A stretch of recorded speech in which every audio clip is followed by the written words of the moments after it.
kasih Pak Hermawan. Ada yang bisa minta bantu beberapa slide barangkali? Yang saya hormati teman-teman semua yang berada di gedung ini, Ibu Juli dari Rumah Robot tentunya, Pak Hermawan, Pak Jaki, Profesor Kim. Assalamualaikum warahmatullahi wabarakatuh. Selamat malam, salam sejahtera untuk kita semua. Om Swastiastu, Namo Buddhaya. Annyeonghaseyo. Teman-teman semua, saya tidak akan bicara banyak, nanti mungkin lebih baik interaktif.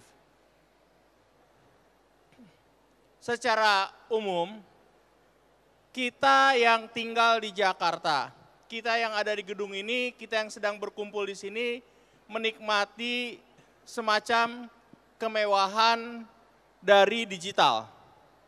Kita bisa menggunakan 4G di sini, kecepatan rata-rata throughputnya sekitar 7 megabit per second. Atau kurang lebih kalau kita download, itu sama dengan 2 kertas A4 1 detik. Tapi tidak semua Indonesia seperti Jakarta. Masih banyak perbedaan, masih banyak gap. Di bagian timur Indonesia, bagian utara Indonesia, jauh. Di Maluku, di Papua, kecepatan 4G-nya hanya rata-rata 300 kilobit per second. Atau kecepatannya 1/23 kali kita yang ada di sini, yang berdiri di sini, yang berkumpul di sini. Tapi mereka membayar 2 kali lebih mahal daripada kita. Ini sesuatu yang menjadi perhatian pemerintah, bahwa seharusnya tidak berbeda banyak. Berbeda boleh, tapi tidak berbeda banyak. Karenanya pemerintah mengambil kebijakan keberpihakan. Bagaimana yang namanya layanan 4G yang kita nikmati di sini bisa juga dinikmati di mana-mana di seluruh Indonesia. Tentunya yang berpopulasi, yang ada penduduknya. Kalau hutan ya nggak usah lah, nggak ada orang yang berkomunikasi. Kita di ASEAN itu masih nomor 4 dari sisi infrastruktur ICT. We are still number 4, Professor Kim, in ASEAN even from ICT infrastructure point of view. Nomor 1 masih Singapura, 2 Malaysia, 3 Thailand, baru Indonesia nomor 4. Mereka sudah membangun lebih dahulu. Dan mereka membangunnya lebih mudah karena apa? Mereka adalah land countries, negara daratan, jadi narik kabel lebih mudah. Kita negara kepulauan, we are archipelago country. Jadi membangun infrastrukturnya lebih susah. Malaysia, tahun 1996, Tun Mahathir sudah mendeklarasikan yang namanya Malaysia Super Corridor. Itu membangun infrastruktur fiber optik di Malaysia. Tahun 96 dan langsung dieksekusi. Bayangkan, 23 tahun yang lalu. Indonesia, pemikiran menyatukan Indonesia, ada slide palaparing tidak? Yang sedang diselesaikan oleh Bakti, nah ini. Dibahas tahun 2006. Ya, dibahas tahun 2006, 13 tahun lalu. Ya betul 13 tahun lalu. Tetapi baru mulai dieksekusi 2015. Jadi betapa ketinggalannya kita bahkan dibanding Malaysia sekalipun. Tapi kita tidak boleh kecil hati. Karena pemerintah sudah melakukan dan menyiapkan percepatan-percepatan. Nah ini yang belum tahu palaparing ini adalah ini. Bagaimana semua kabupaten, kota terhubung dengan jaringan tulang punggung broadband. Broadband itu bahasa kitanya internet kecepatan tinggi, internet yang tidak lemot. Tahun ini kita akan merayakan kemerdekaan yang ke-74. Tapi internet di Indonesia belum sepenuhnya merdeka. Kita baru merdeka dari menghubungkan semua kabupaten dan kota seluruh Indonesia, ada 514, itu baru pertengahan tahun ini.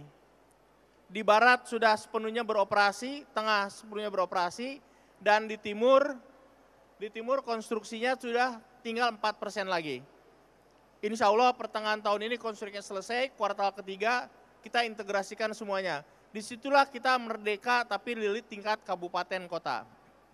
Belum selesai dengan ini, kita lakukan lagi suatu eksekusi yang sifatnya juga strategis.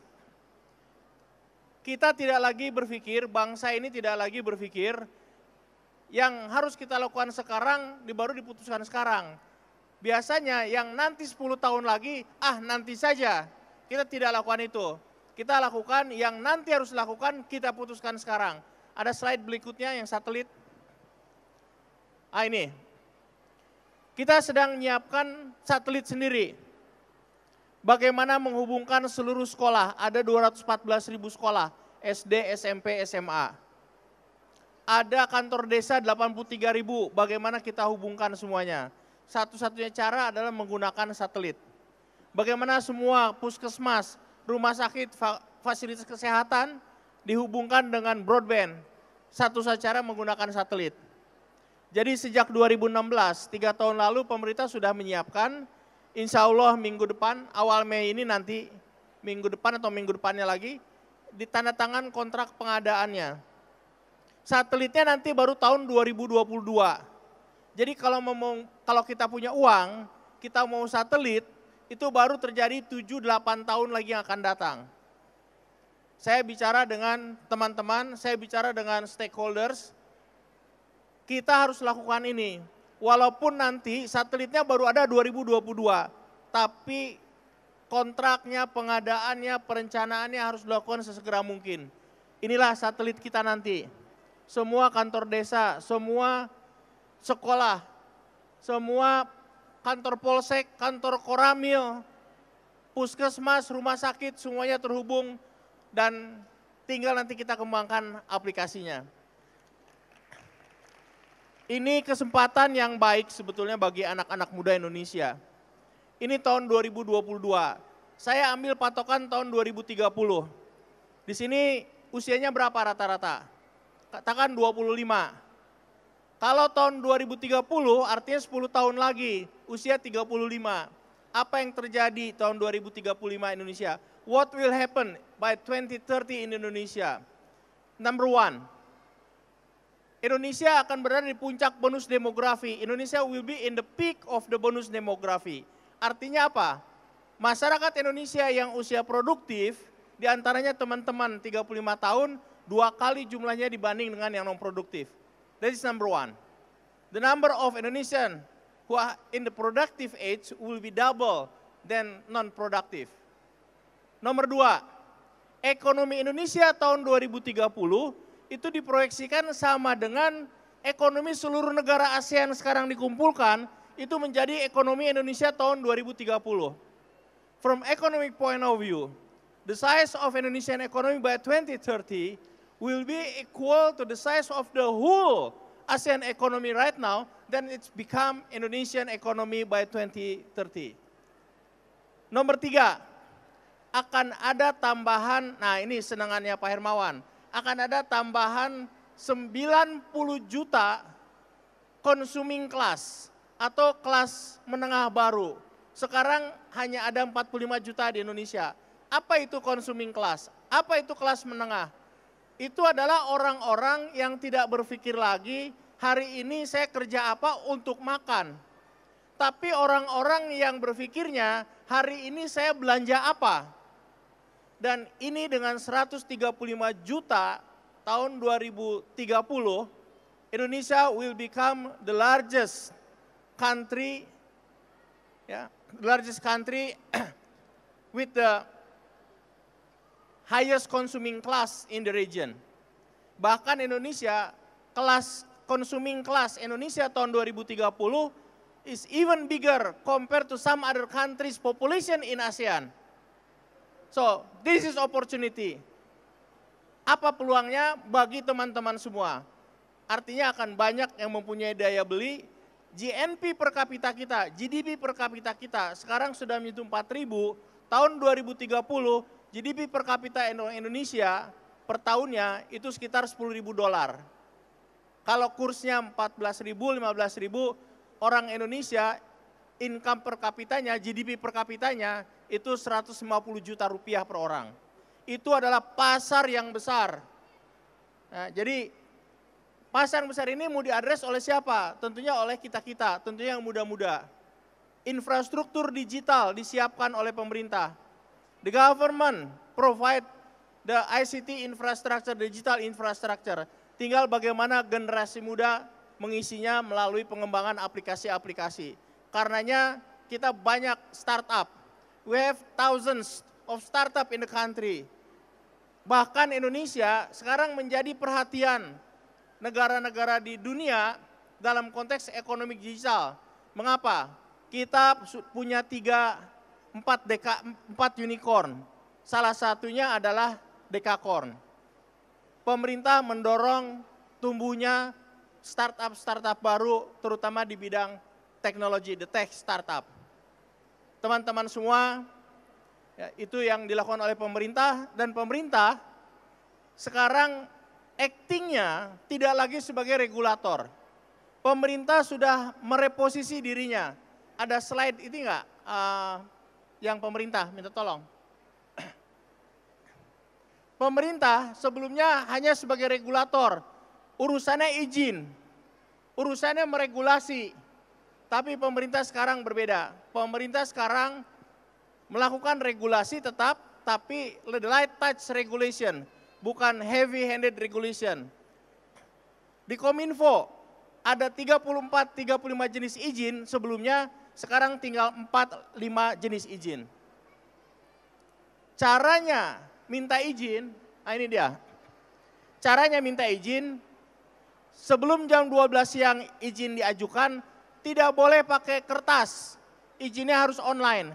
Hari yang sama sebelum office hour, izin dikeluarkan. Jadi bergeser semua. Dan pemerintah fokusnya bukan hanya meregulasi lagi, tetapi memberi fasilitasi, memfasilitasi. Saya lebih banyak mingle dengan anak-anak muda. Saya selalu tanya, bro, sis, maunya apa? Kebijakan apa maunya dari pemerintah? Further than that, bahkan kita juga bukan hanya memfasilitasi, tapi mengakselerasi.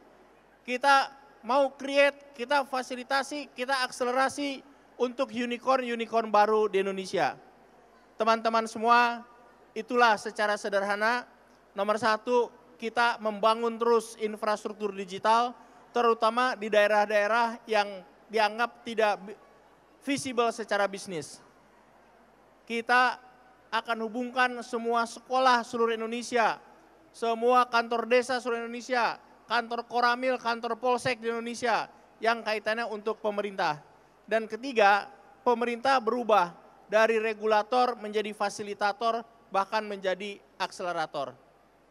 Mudah-mudahan ini waktu yang singkat bisa kita manfaatkan untuk kembali memberikan gambaran peluang bagi kita di masa yang akan datang. Terima kasih banyak. Wassalamualaikum warahmatullahi wabarakatuh.